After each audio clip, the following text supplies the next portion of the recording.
சிவகங்கை மாவட்டத்தில் எங்களுடைய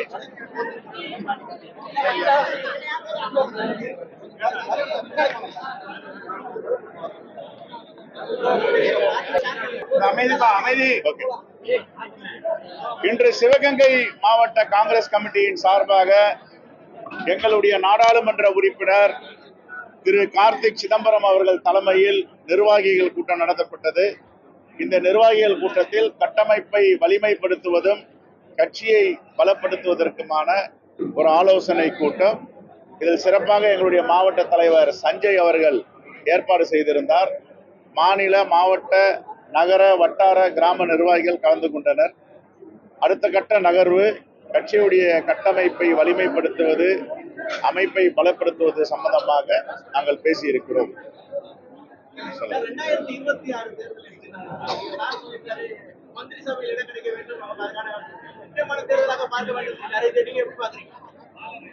அவர் எங்களுடைய நாடாளுமன்ற உறுப்பினர், அவருக்கு கருத்து சொல்வதற்கு உரிமை இருக்கு. அவர் கருத்தை சொல்றார். அவர் என்ன சொல்றாரோ, இந்த மாவட்டத்துடைய நிர்வாகிகள் என்ன நினைக்கிறார்கள் என்ற அவருடைய எண்ணோட்டத்தை பேசியிருக்கு.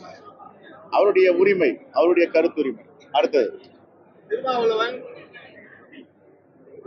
ஜான் பாட்டியன் போன்றவர்களுக்கு தமிழகத்துல வந்து பாதுகாப்பு இல்லை அப்படின்னு சொல்லி ஜான் பாட்டியன் கட்சி தலைவர்களுக்கு பாதுகாப்பு இல்லை தமிழகத்துல. அது அவருடைய கட்சியுடைய கருத்து அவர் சொல்லியிருக்காரு. எங்களை பொறுத்த வரைக்கும் எங்களுடைய தலைவர்கள் பாதுகாப்பு தான் இருக்கிறாங்க, அதுல மாற்று கருத்து கிடையாது. உளவுத்துறை பாதுகாப்பு குறைபாடுகள் இருந்தால் அதை கண்டறிந்து யார் யாருக்கு பாதுகாப்பு கொடுக்க வேண்டுமோ அவர்களுக்கு பாதுகாப்பு கொடுக்க வேண்டும். கூலிப்படைகளை கட்டுப்படுத்துறது நடத்துற என்கவுண்டர் தவறு அப்படின்ற ஒரு முடிவை வந்து காங்கிரஸ் சட்ட ரீதியாக அணுக வேண்டும். அரசியலமைப்பு சட்டம் என்ன சொல்லுகிறது, ஐபிசி, சிஆர்பிசி என்ன சொல்லுகிறது? சட்டத்துல ஓட்டை இருக்கு. அந்த ஓட்டையில வச்சு குற்றவாளி தப்பிச்சுக்கிறாங்க. அந்த சூழ்நிலையில என்கவுண்டர் பண்றவங்க தப்பிச்சு வெளியே வந்துடுறாங்க. அதனால அவங்க என்கவுண்டர் பண்றது வந்து அந்த கூலிப்படைகளை வந்து பயமுறுத்துறதுக்கான ஒரு காரணம் பார்க்கலாம். நேரடியாக நான் உன்னை என்கவுண்டர் பண்ணனா தப்பு, யாரையும் அப்படின்னா என்கவுண்டர் பண்ண முடியாது. தாக்குதல் நடத்துறாங்க காவல்துறை மேல, ஆயுத பிரயோகம் பண்றாங்கன்னா அவர்களுடைய உயிரை பாதுகாப்பதற்கு தற்காப்புக்காக என்கவுண்டர் நடத்துவாங்க. சட்ட ரீதியாக யாரையும் ஒருத்தவனை கொலை பண்ண முடியும்னு எந்த சட்டத்திலும் இடம் கிடையாது. அப்படி பண்ண முடியாது.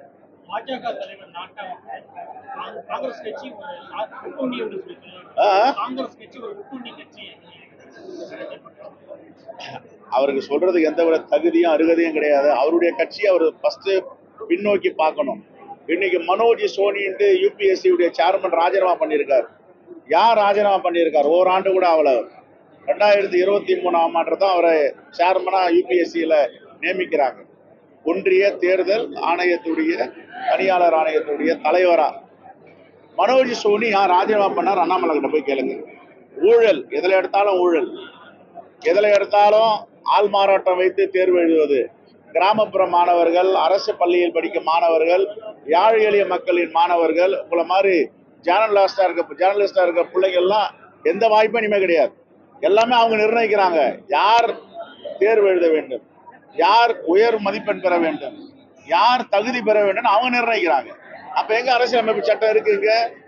தினம் தினம் எமர்ஜென்சி நடத்தி கொண்டிருக்கிறார்கள், அவசர சட்டத்தை. இதெல்லாம் அவர்கிட்ட கேளுங்க. ஒரே ஒரு கேள்வி, யூபிஎஸ்சி சேர்மன் எதற்காக மனோஜ் சோனி ராஜினாமா செய்தார்? என்ன ஊழல் நடந்தது? இவரை போய் காங்கிரஸை பற்றி பேசுறதுக்கு அருகதை இருக்கா? இவர் பேசுறாரு, இந்த பேச்சுரிமையை காங்கிரஸ் வாங்கி கொடுத்தது.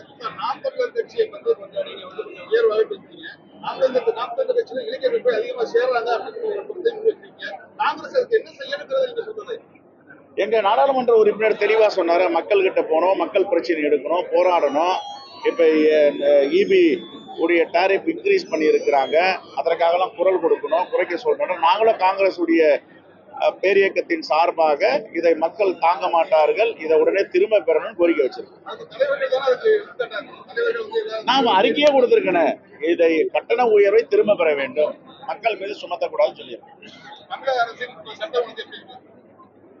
தமிழக சட்ட ஒழுங்கு எந்த ஆட்சி வந்தாலும் ஒரே மாதிரி தான் இருக்கு. கடந்த 10 ஆண்டு எப்படி இருந்துச்சு சட்டம் ஒழுங்கு? 10 ஆண்டுகள் மாதம் எவ்வளவு கொலை நடந்திருக்குன்னு கணக்கெடுங்க. இப்ப இவங்க 3 ஆண்டு ஆட்சியில கணக்கெடுங்க, அதை விட குறைவா தான் இருக்கும். ஆனா நம்ம அதுக்குள்ள போக விரும்பல. இப்ப இதை சரி நியாயப்படுத்த முடியுமா? நியாயப்படுத்த முடியாது. கொலைகளை தடுக்க வேண்டும், சட்ட ஒழுங்கை பாதுகாக்க வேண்டும். காவல்துறை தன்னுடைய இரும்பு கரங்களால் கொண்டு ஒடுக்க வேண்டும் இப்படிப்பட்ட கூலிப்படைகளை.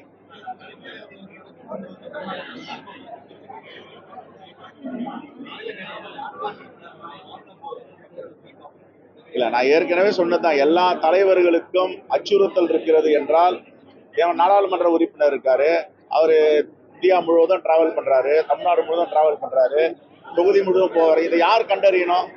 உளவுத்துறை கண்டறியணும். யாராவது அவரை பத்தி தவறா பேசுறாங்களா, விமர்சனம் வைக்கிறாங்களா, அச்சுறுத்தல பாதுகாப்பு கொடுக்கணும். அது வந்து காவல்துறையுடைய உளவுத்துறையுடைய வேலை. அது முதலமைச்சர் வந்து இந்த அம்மா உணவகத்தை ஆய்வு செய்தது வந்து ஒரு கூத்து அப்படின்னு சொல்லிட்டு ஜெயக்குமார் விமர்சனம். வரவேற்க தகுந்தது. அம்மையார் ஜெயலலிதா கொண்டு வந்த திட்டமாக இருந்தாலும் அதை நடைமுறைப்படுத்த வேண்டும், இன்னும் வலிமைப்படுத்த வேண்டும் என்று ஆய்வு செய்திருக்கிறார். பாராட்டுக்கள், வாழ்த்துக்கள். ஒரு முதலமைச்சருக்கு எந்த காழ்ப்புணர்ச்சியும் இல்லை. ஜெயலலிதா கொண்டு வந்தாலும் அந்த அம்மா உணவகம் அந்த அம்மா பேர்ல இருந்தாலும் அதை இன்னும் பெரிய அளவில் கொண்டு போகணும், இன்னும் வலிமைப்படுத்தணும், அந்த திட்டத்தை போயிருக்காரு. விமர்சனம் செய்வர்கள் செஞ்சுதான் இருப்பாங்க, அது அவருடைய உரிமை.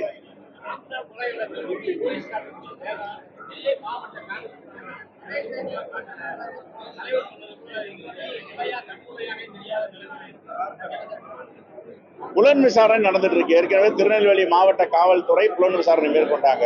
இப்ப வந்து தமிழ்நாட்டின் குற்றப்பிரிவுக்கு சிபிசிஐடிக்கு மாத்தி இருக்காங்க. அவங்க சயின்டிபிக்கா சில விசாரணைகள் செஞ்சுட்டு இருக்காங்க. உண்மையான குற்றவாளியை கண்டறிந்து பிடிக்க வேண்டும். இப்ப புலன் விசாரணை நடக்கும்போது நம்ம ட்ரையல் மீடியா அங்க நடத்த முடியாது. புலன் விசாரணை நடக்கட்டும், ஒரு அறிக்கை கொடுக்க போறாங்க, அந்த அறிக்கையின் மேல் நாங்க பேசுறோம். காங்கிரஸ் கட்சி ஒரு பாரம்பரியமான கட்சி. அந்த கட்சியில வந்து புதிய வேற கட்சியிலிருந்து வந்தவர்களுக்கு ஒரு தலைமை பதவி கொடுக்குறாங்க. பாரம்பரியமா இருக்க கட்சி கட்சி தலைவர்களுக்கு வந்து தலைமை பதவி கொடுக்கல. அதனால அவங்க மொத்தம் இருக்காங்க. ஏன் நிறைய பேர் தலைமை பதவியில இருந்தவங்க தானே, சுயேட்சை முறையில் தானே, மாற்றம் தானே. அதெல்லாம் ஒருத்தர் நாங்கெல்லாம் பாருங்க, எங்க மாவட்டத்துல எங்க தலைவர் சிதம்பரம் ஐயா தான் அந்த கட்சியை கொண்டு வந்தாரு. இவர் தான் கொண்டு வந்தாரு. அவ்வளவு ரெசிஸ்டன்ட் இருந்தது, தகர்த்து எடுத்து கொண்டு வந்தாங்க. ஆனா இன்னைக்கு தலைமை பதவிக்கு நாங்கெல்லாம் வரலையா அப்படின்னா ஒரு நம்பிக்கை. காங்கிரஸ் பேரியக்கத்துல மட்டும்தான் யாரு வேணாலும் தலைவராகலாம்.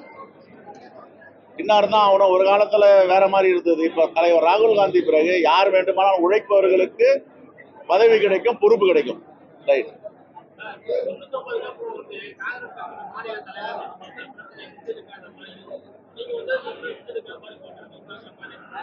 எல்லாரும் முன்னெடுத்தாங்க, நாங்க கொஞ்சம் வேகமா முன்னெடுக்கிறோம், அவ்வளவுதான். ரைட். சார் 2026 வந்து அமைச்சரவையில இடம் நீங்க மாறுவேன் அது எந்த அளவுக்கு சாத்தியம்? இப்ப கட்சி வலுப்படுத்தினோம் என்றால், கட்சியில் கணிசமான தொகுதிகளில் போட்டியிட்டோம் என்றால் காங்கிரஸ் கட்சியும் மந்திரி சபையில் இடம் பெறலாம்ல. அது எல்லா கட்சியும் தேர்தலில் நிக்கிற எல்லா கட்சியும் ஆட்சியில் இடம் பெறணும்ன்ற எண்ணத்தோட தான் தேர்தல் நிக்கிறோம். ஆட்சியே ஆரம்பிக்காம லெட்டர் பேட்ல இருக்கவங்க எல்லாம் முதலமைச்சர் சொல்லும் போது இவ்வளவு பாரம்பரியமான அரசியல் கட்சியான காங்கிரஸ் கட்சி மந்திரி சபையில இடம் பெறணும்னு சொல்றது என்ன பேராசையா, என்ன நியாயமான அரசியல் ஆசை தானே?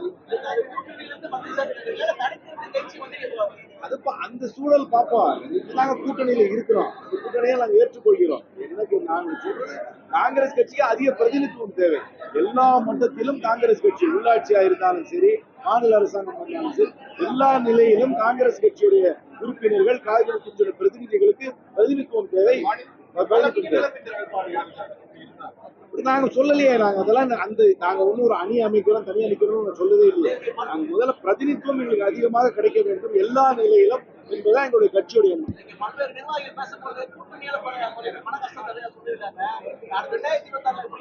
பார்ப்போம், அது பார்ப்போம், காலம் கடந்து வரும்போது. எல்லா கூட்டணியிலுமே பிளஸ் மைனஸ் இருக்கதான் செய்யும், அது பேசிதான் தெரியும். கூட்டணியில விரிசல்லாம் கிடையாதுங்க. ஒரு கூட்டணியில ஒரு விரிசல் கிடையாது. நாங்க என்ன சொல்றோம்னா, மக்கள் பிரச்சனைய நம்ம முன்னிறுத்தி பேசணும், நமக்கு அதிக பிரதிநிதித்துவம் கிடைக்கணும். எங்க கட்சியை சார்ந்தவங்க உள்ளாட்சியா இருந்தாலும் சரி, மாநில அரசாங்கமா இருந்தாலும் சரி, சட்டமன்றமா இருந்தாலும் சரி, அதிக பிரதிநிதித்துவம் வேண்டும் என்று விரும்புவது ஒரு எல்லா அரசியல் கட்சிக்கும் நியாயமான கோரிக்கை தானே. நான் எப்பவுமே பேசித்தான் இருக்கேன், அதிக பிரதிநிதித்துவம் காங்கிரஸ் கட்சிக்கு வேணும்ன்றது எல்லா இடத்துலயும் பேசுறேன். நான் நாடாளுமன்ற தேர்தலில் கூட அதிக பிரதிநிதித்துவம் வேணும், பாராளுமன்றத்துல பேசுறேன். அடுத்த சட்டமன்றம் வரப்போது அதான் சட்டமன்றத்தில் அதிக பிரதிநிதித்துவம் வேணும்னு சொல்லுவேன், உள்ளாட்சியில அதிக பிரதிநிதித்துவம் வேணும்னு சொல்லுவேன். காங்கிரஸ் கட்சிக்கு அதிக